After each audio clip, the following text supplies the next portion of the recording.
அனைவருக்கும் வணக்கம்.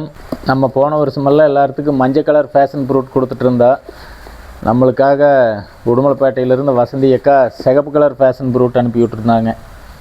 இந்த விதையும் போடுவேன். இது அருமையான டேஸ்ட்டாக இருக்குங்க. என்ன பழமெல்லாம் கொஞ்சம் அடி வாங்கிருச்சு பார்சலில் வந்ததுனால. அவங்களே பறித்து வச்சு ஒரு வாரம் ஆகி அப்புறம் தான் அனுப்பியிருக்கிறாங்க. இது உள்ளே இந்த மாதிரி கலரில் இருக்குங்க. உள்ளே மஞ்சள் கலராக தான் இருக்குங்க. மேலே இந்த சிகப்பு. இது இனிப்பு லைட்டாக புளிப்பு கலந்து அதே ரசனா டேஸ்ட்டில் தான் வரும். இந்த வருஷம் எல்லாத்துக்கும் போட்டு கொடுக்கலான்ட்டு இருக்கிறேன். இன்னும் எப்படியுமே ஒரு 2 மாதத்துக்கு அப்புறம் இந்த செடிகள்லாம் கிடைக்கும். மஞ்சள் கலர் ஃபேஷன் ஃப்ரூட்டும் எடுத்து வச்சுருக்கிறேன். சிகப்பு கலர் ஃபேஷன் ஃப்ரூட்டும் கிடைக்கும். அப்புறம் இன்னொரு வெரைட்டி ஃபேஷன் ஃப்ரூட் இப்போ நாற்று இருக்குது. அந்த நாற்று இப்போ எல்லாத்துக்கும் கிடைக்குங்க. இந்த ஃபேஷன் ஃப்ரூட் நாற்று இன்னும் 2 மாதம் ஆகும். ஏன்னா இது நிறைய பேர்த்துக்கு இந்த கலர் இருக்கிறதே ஃபேஷன் ஃப்ரூட்டில் தெரியாதில்லைங்க. அதனால் பார்த்து தெரிஞ்சுக்கிட்டு இந்த பதிவு போடுறோம். நன்றி, வணக்கம்.